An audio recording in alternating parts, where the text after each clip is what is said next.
Hello guys and welcome back in the new year. This is the third part of my tips and tricks series, and in this part I will be talking about movement and positioning.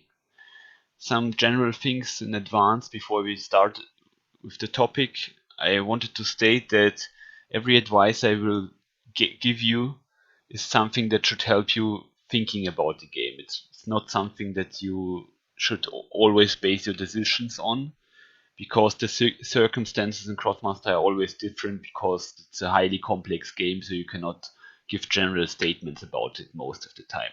There are not many things that are always true, so you have to figure out the things you have to do in this situation by yourself.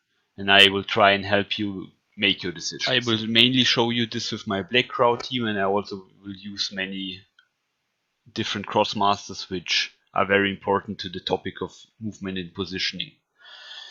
One problem is I cannot really show you the cards of the Krosmasters over here in this program, so I will just try and maybe explain the important things about the Krosmasters I will mention later on. So let's start.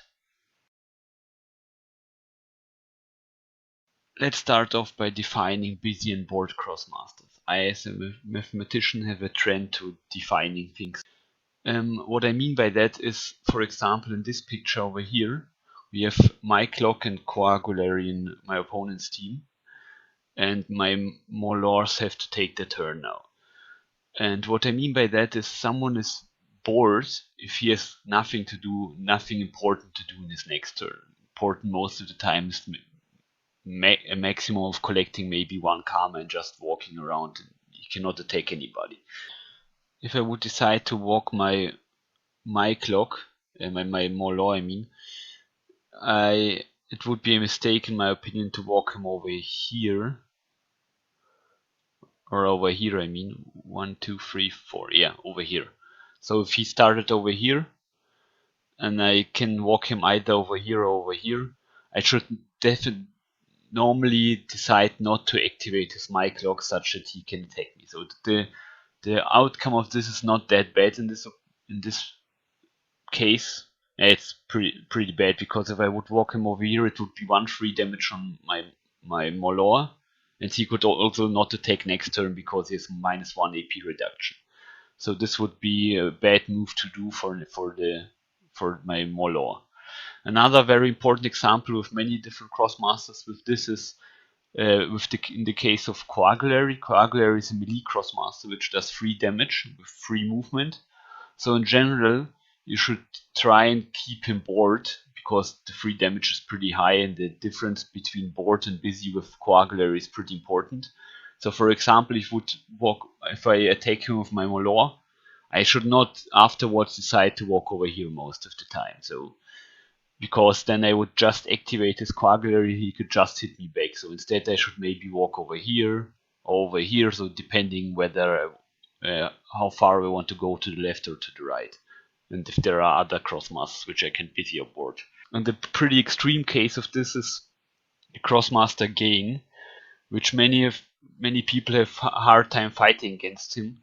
And this is the most important concept against Gain. You have to check his movement all the time, and you have to know how much he can move. For example, especially if he's playing with Get, he has most of the time 7 movement points, and you should not like put a important Krosmaster in his range. So for example, without Gain at the moment, he can walk 1, 2, 3, 4, 5, and he has only melee attacks which are important. Then you should not put your Black Crow over here, for example. You should also not put him over here, but instead maybe and try and put him over here or something. Especially if you have the choice of Cannibal Jarf and you can push him next turn. Because then next turn he cannot not attack you or get in range, so you can put him also over here. And you also have to check if there are any items in the shop which can give him 1 movement, because this can make your calculation even harder. So you always have to keep track of the movement points of Krosmasters and how much damage they can do if they get in range with their attacks. So this is very important with nearly every Krosmaster, but the outcome is pretty high with Gain, so you should look out for that. So because of that, I will now use the terms busy and bored Krosmasters in the later stages of this video. In this part, I will give you a concept how to decide whether Krosmaster is busy and how busy he really is. So this is the concept of figuring out the main target. What I mean by that is you have to figure out what your most important Krosmaster in your team is first of all. So in my Black Crow team, in my opinion, it's most of the time Black Crow and sometimes Ayan. The problem with Ayan being only 2DG, so he's not that important. Most of the time the higher level Krosmasters are more important in the team. So, for example, if I decide in this team Black Crow at the moment is the most important one, this also can change over time in the game. This is pretty hard to decide. But here it's most of the time it's put maybe Ayan is dead already. So this is pretty obvious that my Black Crow is the main target over here. And if the opponent's Krosmasters can attack my main target already, they are definitely busy, so they are very busy. So there is no really a problem with putting other Krosmasters in range to them. The only part where this is important is maybe if someone has an area of effect attack, like Ultat with a cross area of effect. So if you would decide of walking Ferris over here or over here, you should probably go for over here because he most of the time will use the cross attack over here. Then Ferris would take 3 damage. So 3, I mean, it's not necessary that he will take damage. And another example of this is if I decide whether what I want to do with my Molo over here.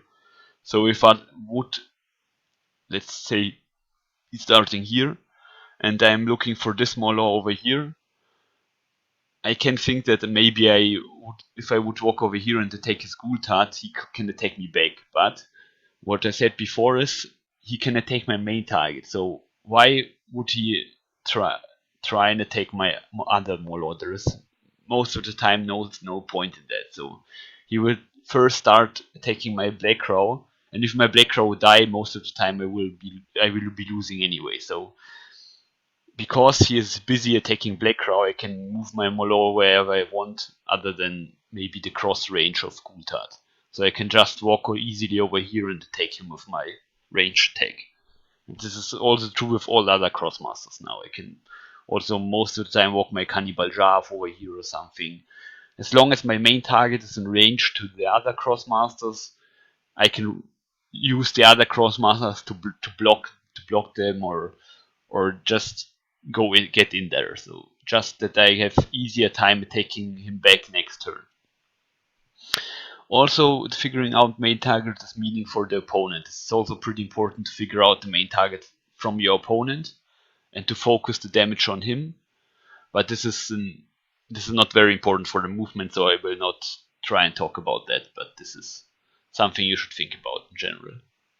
The main target can also change during the game, especially the most important thing when the main target is changing is then when you get to lower GG counts and for example you have only 2 GG left, or your main target can easily switch to something like a core with 2 health. If he rolls a double, he just kills the core.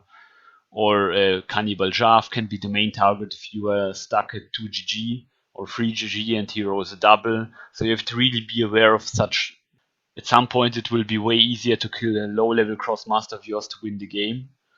So then obviously the main target will easily swap to someone with lower health and can just be killed very easily. So think about that.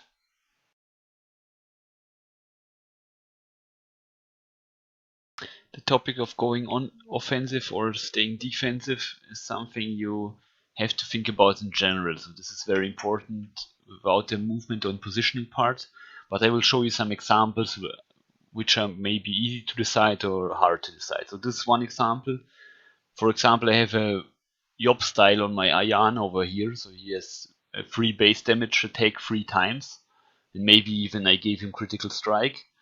And it's pretty easy to decide that I will throw him with my Puchan over here and just attack his Tio most of the time, because he will kill him as a level 4 Krosmaster, and he can also only kill my Ayan back for 2 GG. So this would be a trade 4 GG for 2 GG.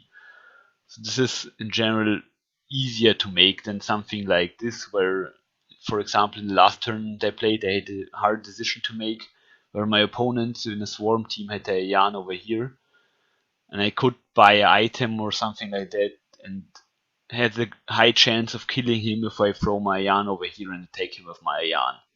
I could also attack him with Black Crow or something. And I decided to go for it, but here the trade is way harder because it's only 2GG for 2GG. And also if I get the first GGs in the game, it's quite bad for me because I also get the 3GG and he will be in advance after that. And if he can position himself defensively, it's better for him. So this is a very hard topic and hard to think about in general.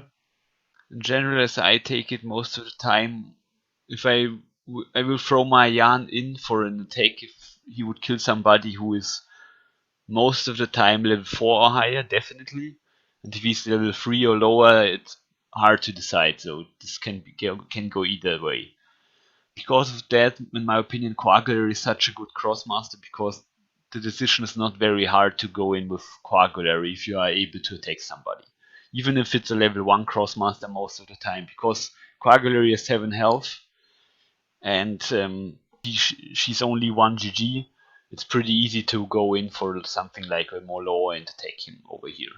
Except when my Coagulator has 1 health or something like that, or 2 health, then it will be harder to decide. Maybe I should go behind the tree and defend myself. So in general, it's a hard decision to make. I maybe can give you some help by that. And also, if you want to go in general and get your Krosmasters in danger of dying, you should most of the time be able to kill someone.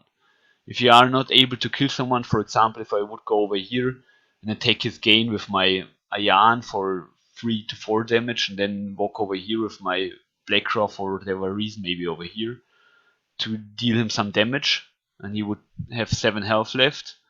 For example, he has a Ayan over here, then it's generally not that great of an idea, because then he can easily strike me back with gain and Ayan and kill my Black Crow, for example. And if I'm not able to kill his gain after that, maybe I even lost the game before that because I will lose 4GG, and this is enough most of the time.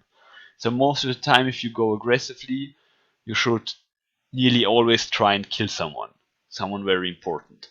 Or what I mean is by going aggressively is if you go in such that an important Krosmaster of you is in range to your opponent. So for example, if you go in and now your Black Crow is standing over here in between a Coagulary and a Yarn or something like that, and now you risk of losing your Black Crow. You have to really get something out of an attack like this. Otherwise, you should maybe try and poke him a little bit from the distance and then walk away, such that you are not in range after the attack. So it will be easier to attack then. This is better with ranged Krosmasters, obviously. This is the one problem with Ayan, that if you go in, you have to get a kill at that point, because otherwise Ayan dies most of the time if you don't buy her a 12 karma item with health or something like that. Locking and dodging lock rolls is something that's quite important sometimes. One small thing I want to mention is online you should always prepare to walking field by field if necessary. For example, in this case where Ayan is Gain are in one team and these are my Krosmasters. If I want to walk in front of Gain, for example, I should click this space over here, because if I would just click over here, I maybe would try and pass Ayan, and then he would go for a lock roll and maybe get locked. So this is a problem which you have only online, so you have to walk over here and then over here. So offline you have it also, but you generally walk space by space offline, so that's not a big deal. And the main thing I wanted to talk here is, here I can have the option of, for example, my Black Crow had to stand over here for whatever reason. He's now over here, so he's in threat of dying to Ayan and Gain. And what I can do with my level 1 Krosmasters, maybe I did that before that, so if I moved my Black Crow already and he has like 6 health or something, he is in threat of dying. What I can do with my Moloss over here now is I can do something like this. I can attack him with my Molor and then just walk my Molor over here. So he has only 7 IP normally. Let's say he used his Chakra Impulse already, and I will sacrifice my Molor most of the time because he has to crit both of his attacks, so it's not really sacrificing. But here with Ayana I can also walk over here, and before that I maybe attack him from over here and walk over here.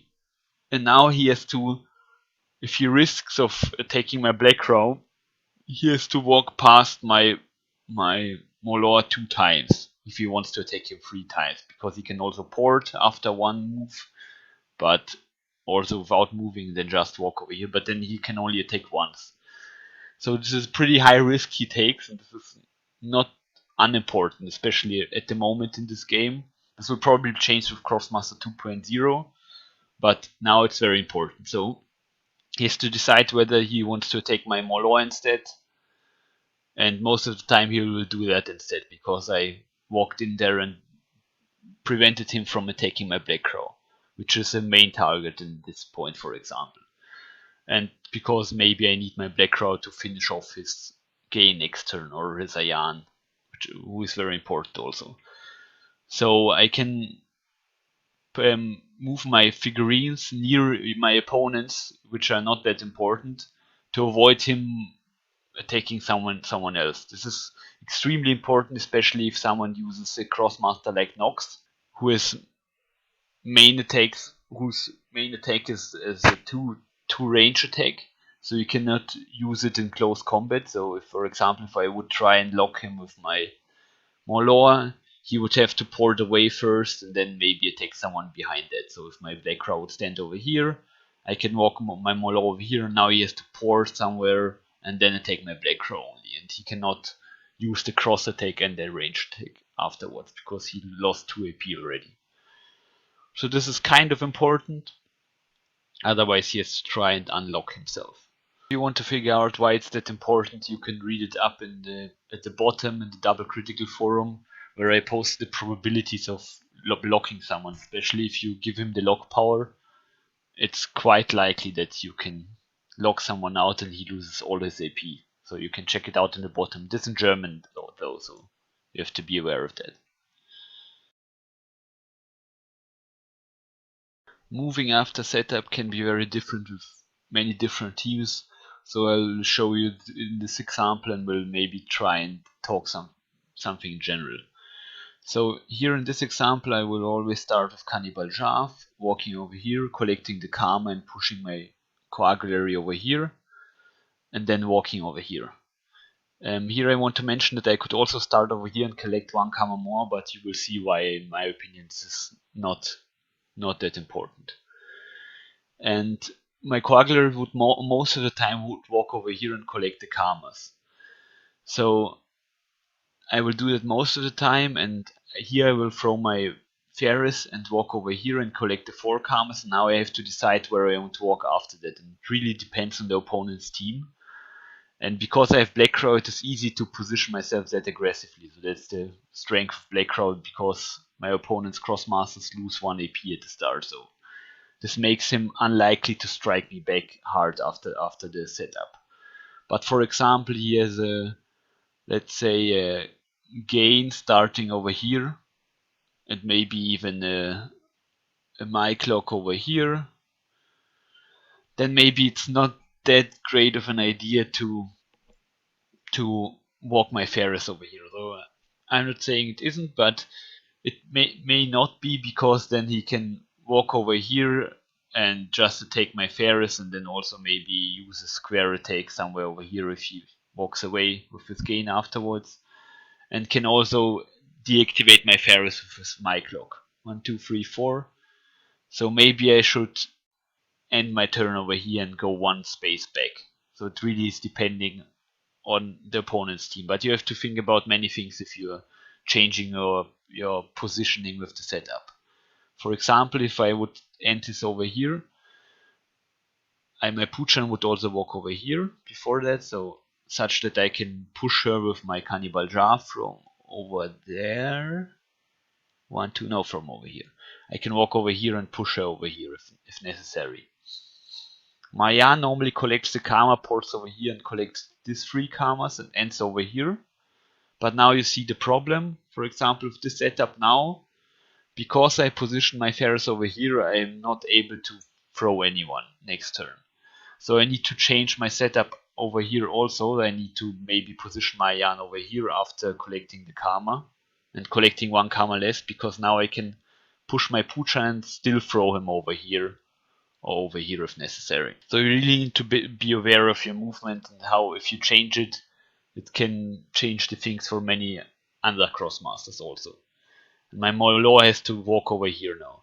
My usual setup would be like this, where I would walk over here instead and would walk over here, but it really depends on the opponent's team. This is especially true if you don't have the -1 AP on Black Crowd, then you really have to be prepared for a big strike back and you have to maybe position yourself more defensively at the start. And you have, my Black Crowd would also walk over here before that. So, and one important thing after the setup is you have to keep your options open, especially with figurines like Puchan, Cannibal Jav and Lucky Luke. So right here, I stated that I will collect less karma over here, only to have the ability to walk over here and push my Black Crow up to 3 times over here. I think this is worth sacrificing 1 karma for. Okay, 3 times not that often, but most of the time I will push my Puchan 1 space or something, and my Ayan would end over here, such that I can throw my Ayan from over here to the front over here. So this is a little bit further, especially if I want to go to left. But most of the time it's also enough to just throw him over here.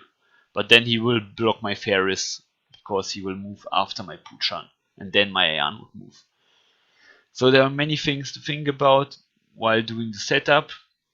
So you have to position very carefully, and you have to keep your options open with figurines like Lucky Luke. You have to position as many Krosmasters in different lines as possible, especially if they are in turn after Lucky Luke and can have a high damage output, which can help you burst the damage out with Coagulars, for example, and being a threat to the opponent, for especially if you have like a team with a double core, which I played at the national championship, and he always positioned very well with his Lucky Luke and his cores, such that they are both in 2 lines, and you never know how far he can go with his Coagulator. So you can push him twice over here, you can push that one twice, so you can really zone someone out just by positioning very well with your Krosmasters at the beginning.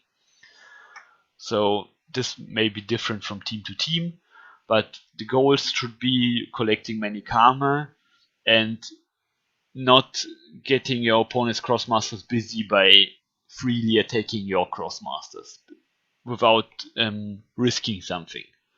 So for example, over here, if I would walk my Ferris over here, he may be thinking of walking over here and just killing my Ferris off. But then let's swap this around to my normal team already. And the problem with this would be I can now easily try and strike him back. For example, I can push my core twice over here, once over here, and then attack him back with my Coagulary. Then maybe buy an item for my Yan, strike him back with Yob Style or Status Crystal or Pyre Buff, and then even attack him with my Black Crown from over here.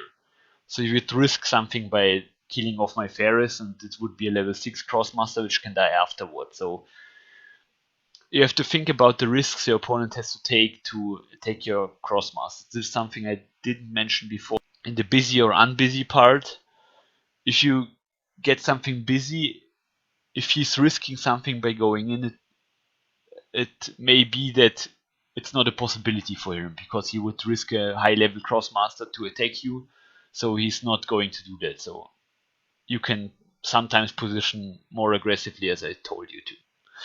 So that's what I talked about at the start. Its circumstances may be different all the time.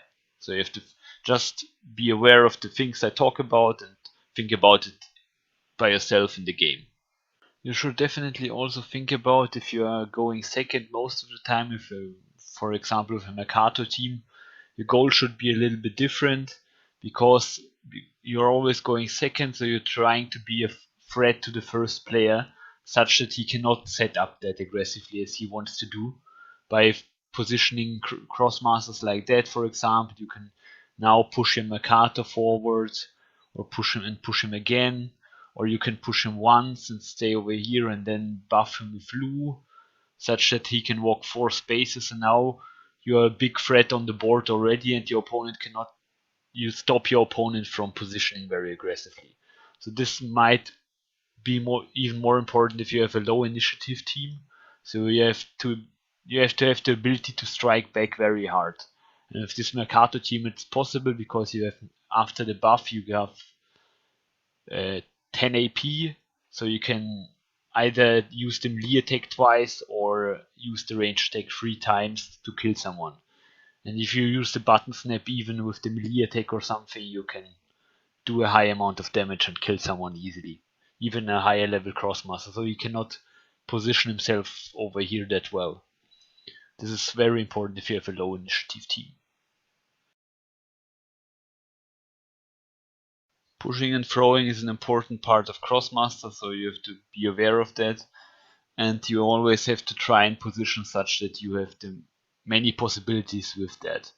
So for example, if my Coagulary ended this turn over here, most of the time I should definitely not walk my Koa somewhere over here or over here.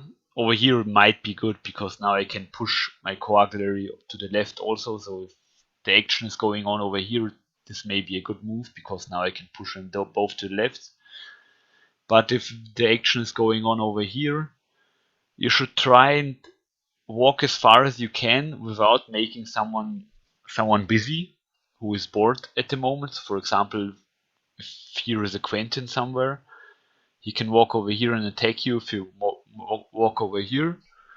So maybe you should decide and go to stay 1 space back if you don't want your core to get attacked by his Quentin. If it's a good move for him to walk over here and to take your core afterwards. So that's what I was talking before. This may be a bad move even if you put your core over here because he would risk his Quentin. This is the important part. So in general, you should maybe, if he's over here, you can walk over here.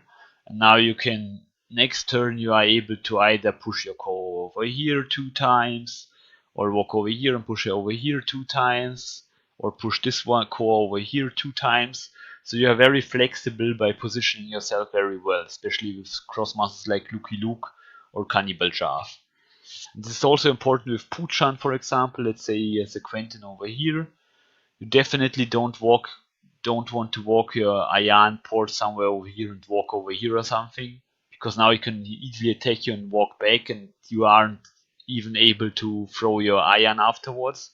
So you should maybe do something like this: collect the karma over here, port over here, collect the karma, and then walk over here, for example. But here he would also be in range, so maybe instead you should port over here, or collect this karma and just port over here or something like that. Because now he cannot attack you, and you are pretty flexible with Puchan. You can either throw a yarn over here or over here. You're quite flexible if you stay in range to your Puchan. Because Puchan is the Krosmaster which gives you range, and Lucky Luke and your Cannibal Jarf. So you should try and support that and keep your options open for later turns by not positioning your figurines in front of each other or things like that. I hope you enjoyed the 3rd part of my tips and tricks series.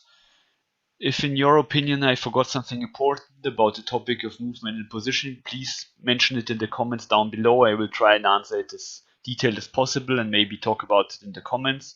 So look up in the comments if you want to read something further down. Also, you can check out my last video on the left, and as usual, if you like my channel, you can subscribe to it or follow me at Facebook or Twitter. Bye, see you next time.